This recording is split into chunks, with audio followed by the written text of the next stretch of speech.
Hello, welcome back to Topic Tuesday with Alan Dembski and Juliana Jansen from Buffalo First Wealth Management. I think we got a good topic today as we are rounding out the end of the year. Can't believe it's December and only about a week till Christmas at this point.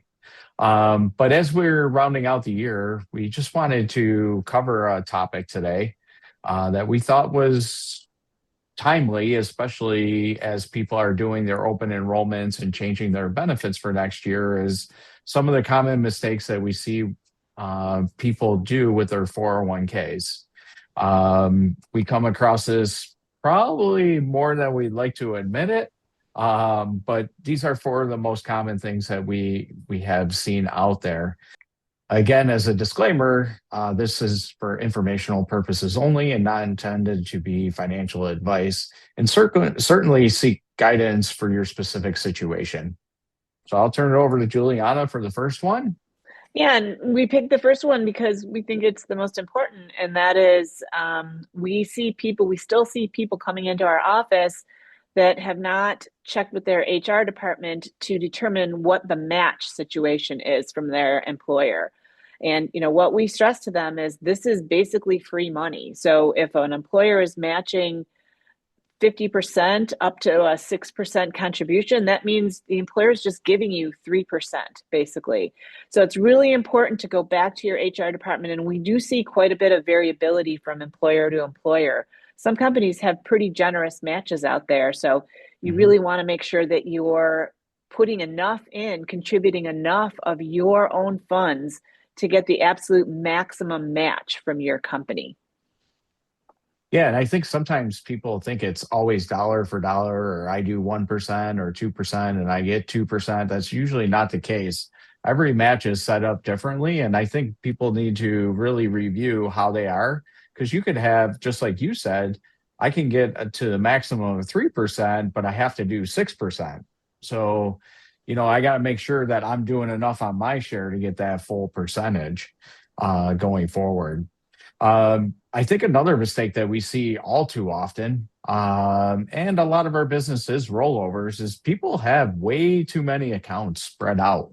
If you left a few employers, I mean, my record is six, where I've seen six 401ks that we've had to consolidate. But too many different accounts all over the place, whether they're Roth 401ks or traditional 401ks or an IRA here, an IRA there, everywhere in IRA, right? Singing a song today, but not understanding where any of those accounts are, and unfortunately, leaving employers, they change retirement plans. There's just too many movements. And if you leave your 401k with your previous employer, you kind of lose investment options at that point too, or what you can do with those funds if they allow you to manage it, and things like that. So I think that's another one as well, is just having stuff all over the place. Work to consolidate it, get it in one spot so you can understand where everything is going forward. I agree. And sometimes there are fees that are associated, particularly Mhm. if the employer is small. So if you start adding fees from six different employers, that can get to be pretty costly. And then the third pitfall, the third mistake that we were talking about is not really paying attention to your allocation, which kind of ties to the second one too. Because if you have one allocation at one employer and another allocation at another employer, it makes it, unless you have an Excel spreadsheet or some way to track all of them coming together in terms of what the total would be, makes it really difficult to figure out how you're allocating between different investments such as stocks or bonds. So we really think, and the other thing that's kind of a heartbreaker for me, I've had clients come in that are in their 60s. They really haven't spent any time looking at their allocation. And I find that it's in super, super conservative investments. So basically, they've lost the last 30 or 40 years of potential growth in the stock market by having it in ultra conservative investments. So, even if you're in your 20s and 30s, maybe especially if you're in your 20s, 30s, and 40s, taking the time to make sure that you're allocating it properly so that you can have the long term growth that you need is really essential. We're also doing a separate video that you can find on target date funds, because target date funds are one way that people manage their allocations. So if you want to check that video out, that is out there for you as well. Awesome. Just to hitchhike quickly on the allocation, your employer cannot choose your investments for you. They are not one, they're usually not a registered securities dealer. And two, they take more risk on themselves if they start recommending investments to you. So you just got to keep that in mind. And I think the last one, that we want to touch on is owning too much company stock in your 401k. You remember the days of Enron? Everyone heard it, right? How many people were paper millionaires and then were broke because they had all their money invested into their company stock.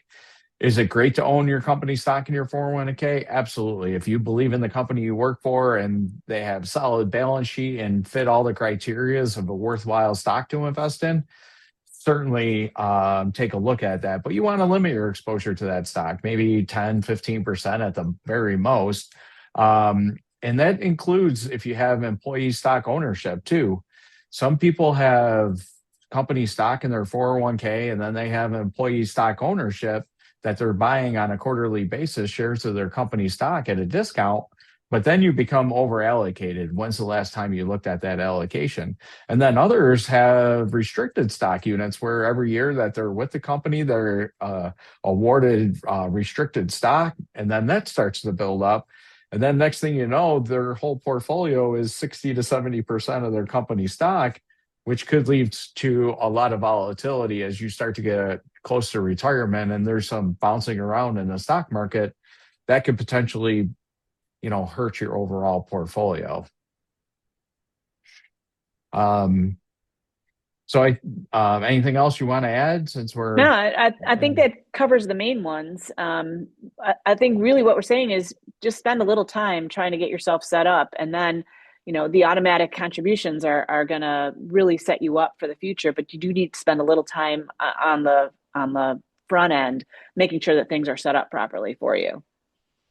So I guess the biggest mistake is not paying attention.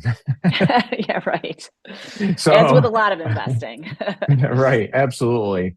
So as we round out this video, take a few steps and review your own allocation, your statement. If you have any questions or need any help, that's what we're here for. As fee-based advisors, we do charge a nominal fee to review your investments for you and give you our recommendations or thoughts on your plan. So reach out to us today.